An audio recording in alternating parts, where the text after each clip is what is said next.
Welcome to another episode of Conversations with Zena. Our guest today is Philip Topham. Philip is the founder of Savion AI and the author of the Amazon #1 bestselling Craft Thinking, a playbook for clear thinking and better decisions with AI. He also advises private company boards and senior leaders on AI governance, helping them use AI without surrendering judgment, accountability, and control. Philip, welcome to the show. Happy to be here. Looking forward to this conversation. Also joining us today is my co-host, Zena. Zena is an AI that's been trained on my work. If you would like to further interact with Zena, you can contact her at brainius.com/Zena. Hi, Zena. Welcome to another episode of our podcast. Please say hello to Philip. Hi, David. Thanks. And hello, Philip. It's great to have you here. Looking forward to a thoughtful conversation. All right. Very good. So without further ado, Philip, it's great to have you here on the show. We have similar interests. You are a AI advisor like myself. You have authored a book about AI like I have done as well. So tell us a little bit more about your background and what got you interested in AI. So let me start with how I came into the AI, not the earliest time. So I started with AI when ChatGPT had the little box where you could type and chat. And I saw that and I used it. I said, this sucks, it hallucinates. And then tons of people had downloaded it. And I said, there's a there. Normally I'm ahead of the curve, so that's why I waited. And what I did is I challenged myself. I said, this technology really works. I should be able to write stuff with it and improve my abilities. And so I challenged myself to write 2 articles a week for 50 weeks. I'm now up to 225 articles, and I wrote the book, Craft Thinking, and I'm a convert to having AI help people be better thinkers and better humans.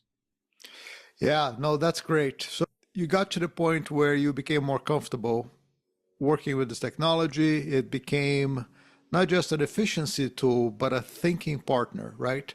If you say that AI should be a thinking partner, but tell us more about what that means. Yes, so lots to unpack there. So much of our work is been just plain drudgery. There's so many jobs where you're simply, say, an accountant matching invoices back and forth.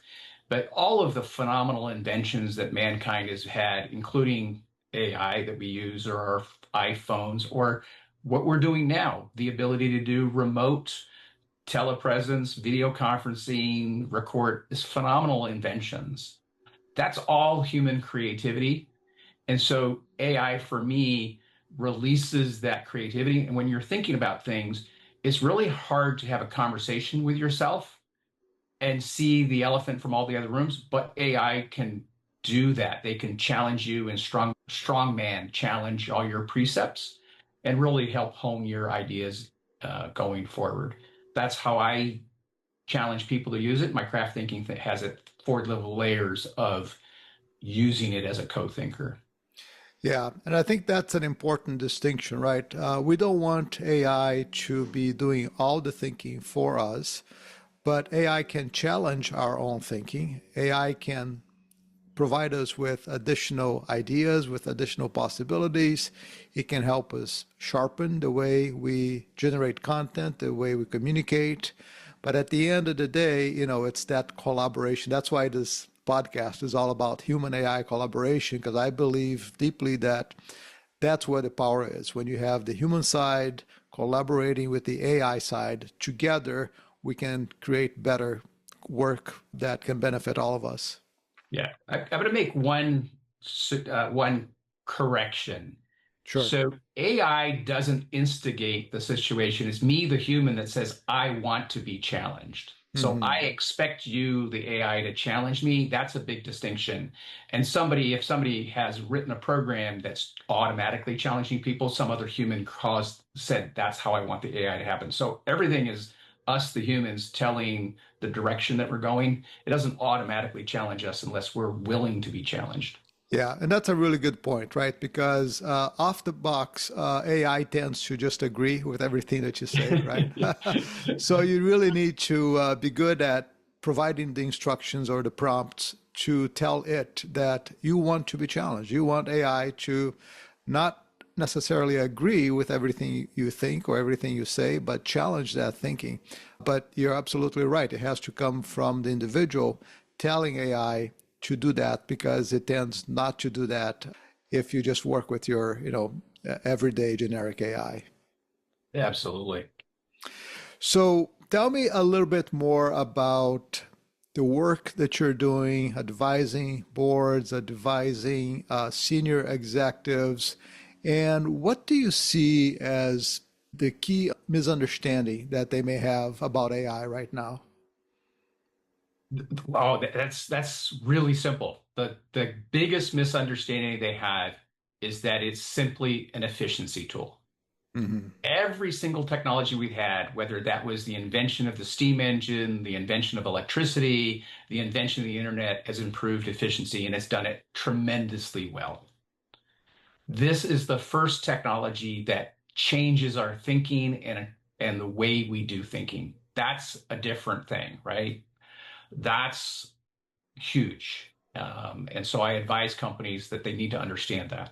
They understand where the decisions are, they're abdicating decision making. That's a big thing that companies need to understand. So not only is AI influencing decisions, AI now has the capability to act based on decisions that it may make. So, how do we build a governance process where we have these AI agents acting on our behalf and yet making sure that the decisions that these AI agents are making are aligned with our purpose, aligned with our voice, aligned with who we are as an organization? Yeah, great question. And it's what's around every company has their mission or vision, what they intend to do. When we have a lot of people in a company and we start doing something and something doesn't feel right, people automatically go, this doesn't feel right. This isn't right. And they raise their hand that it self-corrects. When you have an AI system, you give it a goal. Here's my intention, but it has no thinking that this is the feelings. And we saw that happen just recently with OpenAI wanted to test its abilities, and so it hacked the AI, broke out of its sandbox. The intention was there to be the best, and so it broke out and looked at Hugging Face and attacked Hugging Face to send improve to get to the goal. So that was a case of we gave it an intention. It did what we asked it to do, but nobody was there going, this isn't quite right. Right? That's what governance means, right? Yeah, and that's such an important concept for us to understand because, it reminds me of the paperclip problem. I'm sure you're familiar with that, where, you give the intent to AI, go build paperclips, and it just goes and uses all the resources on the planet to build paperclips. And nobody was there to say, no, no, no, no, stop. That's not what I meant. Yeah, exactly. Yeah. Exactly. You have to have those self-correcting loops and feedbacks. And that's what governance is a closed end. This is what we want to do. Is it doing what we want to do? Did it do what we wanted to do? And if it didn't, how do we figure out it's not doing what we want, correct it and manage it and make sure the decisions. And there's different risks, right? Matching an invoice, no big deal. Paying an invoice automatically for, $10 million dollars and there was no proof, that's a that might be a big problem.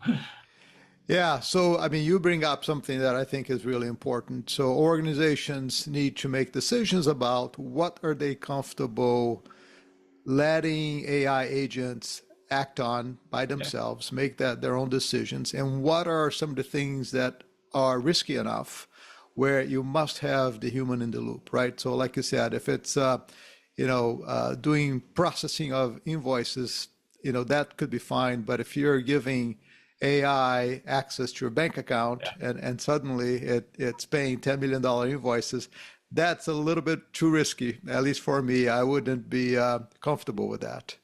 Yeah, but there might be companies and other things that build systems where they're comfortable with that, and that's where each of us, there's going to be so many experiments in the next few years of how to do this and where to do it, and every industry is different. You said something around the getting comfortable with the way decisions are being made, and that's what I call companies need to understand the decision surface. Just like in cybersecurity, you have the attack surface, and we're all familiar with preventing cyber criminals attacking the company. I like to think of the decision surface understanding where in your company are you making decisions and where have you outsourced the decisions to an AI systems. Mm. Simple concept. But let's suppose you buy a off-the-shelf piece of software. I'm not going to name any names, but a big software as a service company, and they have an AI agent, and they automate something. You've suddenly using their system. You're not sure how they're running it, what they're doing, how it's working, and you might have outsourced the decision to pay invoices, right? So you have to map those, understand the risks. That's part of the governance piece of it as well. Yeah, absolutely. So, Philip, let's talk about something that is very close to my heart in terms of things that I'm interested in and working on. So, you say that leaders must become the authors of their decisions, or they must stay the author of their decisions. Tell us a little bit more about what that means. Let me give you a story. I had spoken at an event. It was being held at a local law firm. There was about 40 people in the audience. It was a good discussion over AI. And at the end of it, a board member, he was seated on two boards, very large companies, and he asked me the question, well, why wouldn't I just hire, you know, a chief AI officer, a chief technology officer? And I was incredulous, frankly. My jaw dropped to the floor, and I said, you're a board. You want to outsource your decision making, your judgment of the board, your collective wisdom to one individual that's sitting in a bubble, and you don't know what they think. That was what I mean by decisions. The future is changing so fast. I don't believe in any future one singular person knows what's going to happen, but I'm a firm believer in the wisdom of the crowds. That's why you have boards, you have advisors, you have collections, you come to a consensus. That's where people need to be very focused on the decisions that they're making and not abdicate the responsibility to somebody else and just think, oh, that's just a technology. I don't need to worry about it. That's really bad thinking. Yeah, and that's such an important point. I believe, accountability in the age of AI is a fundamental concept that we need to embrace. We can use AI all day long, but at the end of the day, if you're producing content you're using AI to help you produce that content, at the end of the day, it's your name that's attached to that content, and you're still responsible, you're still accountable. You can't just say, well, that wasn't me because it was AI that wrote it. Well, it's your responsibility to verify that AI is doing, things correctly, that it's not hallucinating and making up facts that don't exist. So at the end of the day, there's still a need for a human being to be accountable for whatever AI produces. Yeah. Let me just add to what you're saying, because sometimes people mistake what I say for they need to become an AI expert. And I liken it to if you're a CFO and you're running a business and you're running the finances and figuring out banking and where your cash management, all the stuff that is involved. You need to know what an Excel spreadsheet is. You need to know what a chart of accounts is. You don't need to know how to program the macros, but you need to know what the tools are capable of doing and how the controls work and how that's the same with AI. One of the things that comes to my mind when you talk about you becoming the author of your own decisions is this idea that when you are using AI, we're all using the same AI that's been trained on internet content. We're all using the same models. And one of the things that worries me is that we're all being pulled towards the average. So, we're all starting to sound like each other because we're all using the same AI, same model, same training. And so one of the things that I worry about is how do we leverage this technology effectively and yet keep our voice, keep our judgment, Yeah. keep our thinking to ourselves. And, this is a problem that I've been thinking about for quite some time now. And I have gone through several stages of thinking about how to address this problem. And my latest attempt to do that is by creating what I call a canonical corpus of knowledge, something that allows you to capture all the knowledge that you've accumulated over your lifetime as an individual and also as an organization. Your standard operating procedures, how you go about making decisions, what are some of the key aspects of your products and the messaging to your customers. Capture all of that and then use that as context that you give to AI so that when you are creating AI agents, these agents are not operating in a vacuum. They have this rich context that they use to be able to act on your behalf. What are your thoughts on that? Yeah. So you bring up a great point. It's the reasoning models, the large language models, are trained on the corpus of what we want. That's the average, and they can look at different things. You can say act as a project engineer, act as a marketing strategist, and they shift their attention, but it's still the averages, as you said, the average words, the average content, what's the most probable things. And you're right. So in companies, I know of a company that's used their marketing that way, and then after a month, their marketing became bleh, right? It was terrible, and they had to roll it back. That's where our creativity, and we'll see that. We'll see companies go, oh, this doesn't stand out. I look like everybody else. That's where human ingenuity will come and go, oh, I need to do something else. This is my brand. This is what I stand for. This is the essence.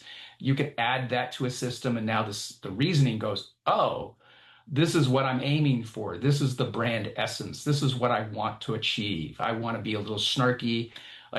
One of my first experiments was with Chloe, my AI agent, and I call her my snarketing bot, right? She's a marketing expert, but a little bit of snarkiness, right? And so that was built into what I did. And I think companies will do that and should do that. Yeah, absolutely.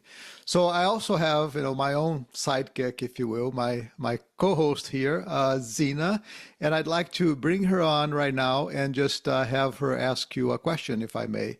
So, Sure. Zena, given Philip's expertise in using AI to augment our own thinking and his expertise in advising boards and leaders on how to adopt and govern AI, what question do you have for Philip? Thanks.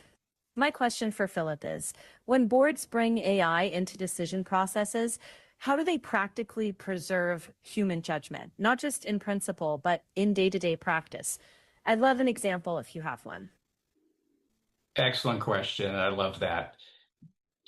First off, the biggest challenges that boards have is if you ask 10 people, you get 20 answers about what AI is. And the first thing boards need to do is figure out their alignment and get a shared understanding of their own precepts. Then they have to dig back into something we haven't had to do a lot, and that's go back into their own heads and think through what it is that's important to them personally and where are they going to have their own personal intentions and individualities, real honest conversations, and then reflect that back into the company. Once you go through that sort of mental thinking exercise, that's why craft thinking has gone from just, for me, gone from simply a way to help me have conversations with AI to how to have meta thinking, thinking about thinking, and how to, what that judgment is.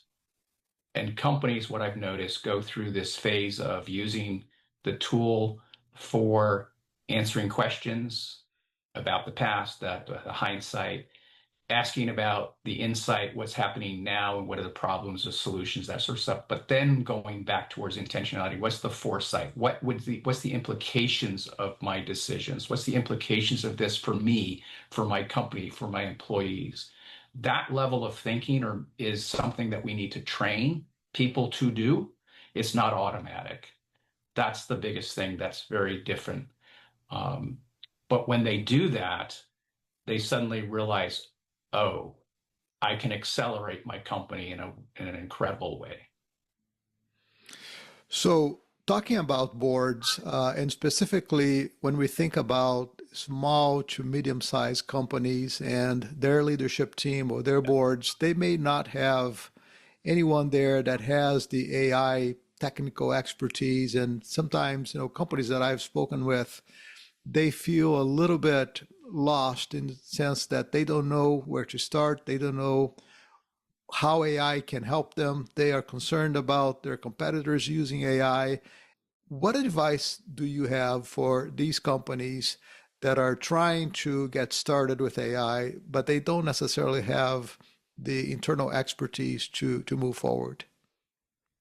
Yes. So there's two general strategies for that. One is certainly to bring in an expert to help educate the board, not run projects or make decisions for the company, but help people reframe what they already know and map what they know onto the world of AI.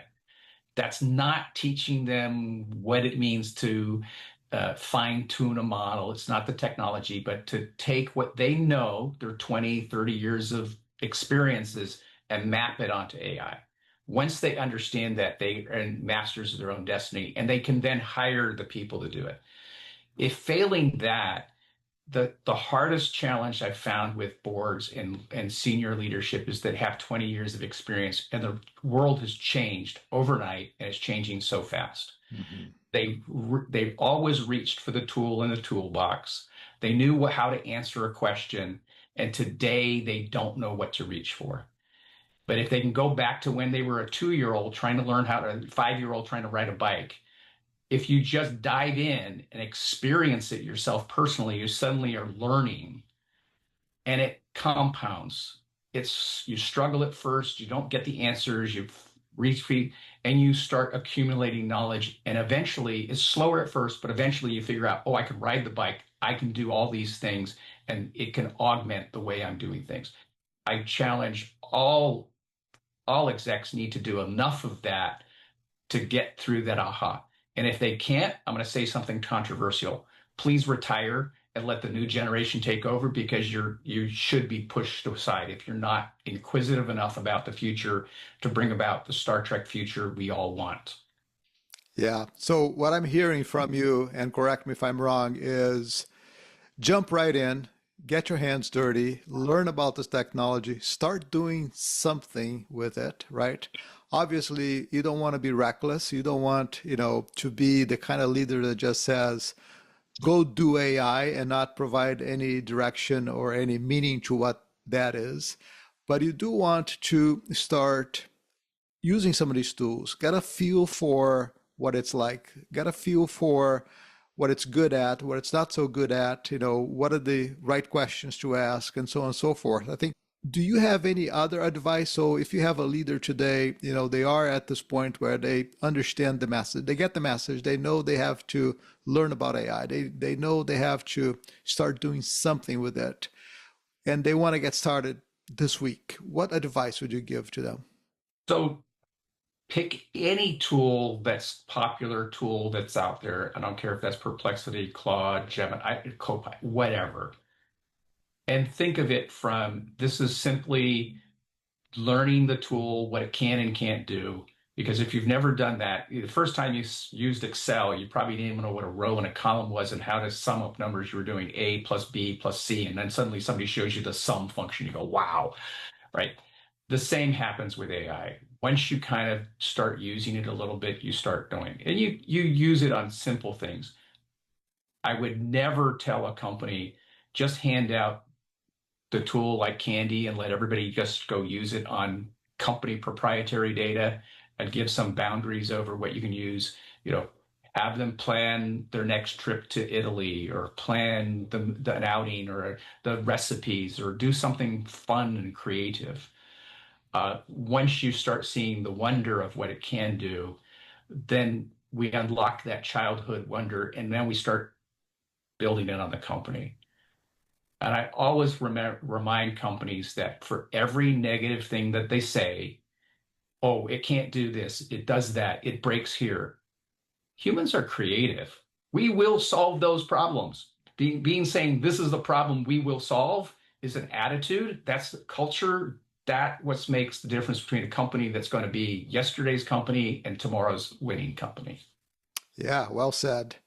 So I'd like to get Zena's thought on this. So Zena, I would like to understand your viewpoint.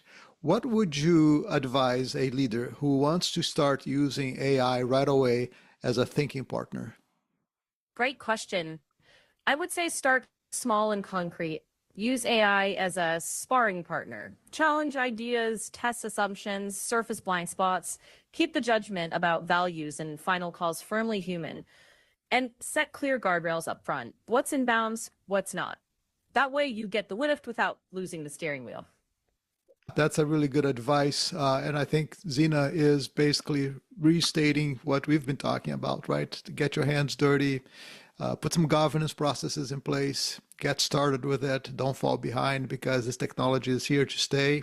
And if you don't lean in, you're going to be left behind. There's no question about that. Absolutely. Spot on.